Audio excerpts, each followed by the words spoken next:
quand le monde était tout neuf et parfait, avant que n'eût coulé la première larme de chagrin.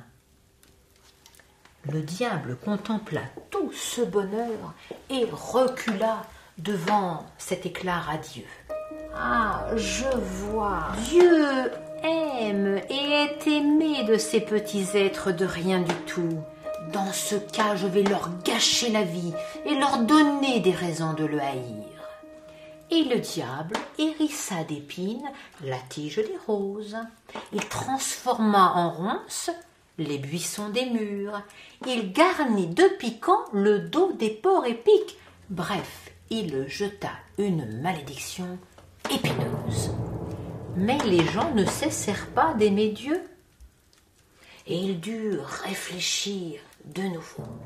Je vais planter des cauchemars dans leur sommeil, tels de mauvaises herbes pour envahir leur petit cœur. Bref, le diable jeta une malédiction amère. Inlassablement, il continua encore et encore à gâcher ce que Dieu avait créé. De la boue dans l'eau où ils se lavent, des rochers pour écorcher leurs pieds. Puis soudain, il s'interrompit.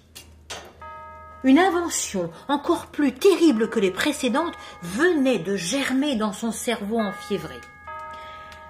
Une machine infernale, une chose terrible, l'arme ultime. Sans attendre, il fracassa les collines à coups de pied et mit dans son sac le tumulte qu'il avait provoqué. Il prit son trident et chassa les monstres des enfers, emprisonnant le bruit des galops de leurs sabots. Il prit toutes les crécelles, toutes les timbales, tous les tambours, les volcans et les avalanches. Il assembla le tout à coups de massue et enveloppa l'ensemble du manteau de la nuit.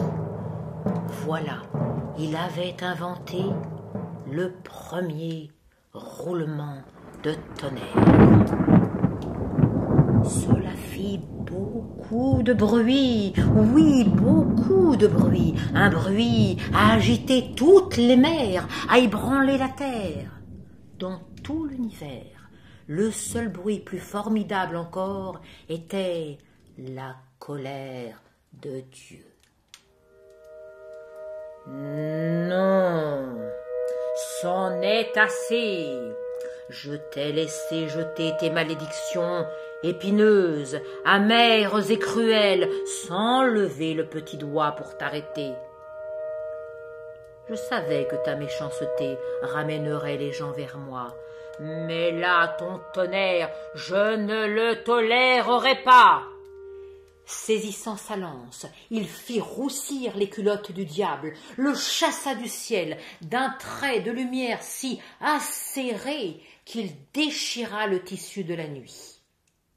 À présent, même si le diable lance ses coups de tonnerre des ténèbres où il se terre, Dieu inlassablement monte la garde. Il lance son javelot de lumière dorée, l'arme vole, précédant le tonnerre, brillant comme un phare, traversant nos paupières endormies. Les gens ont ainsi le temps de se couvrir les oreilles ou de se cacher la tête sous l'oreiller, car toujours l'éclair précède le tonnerre.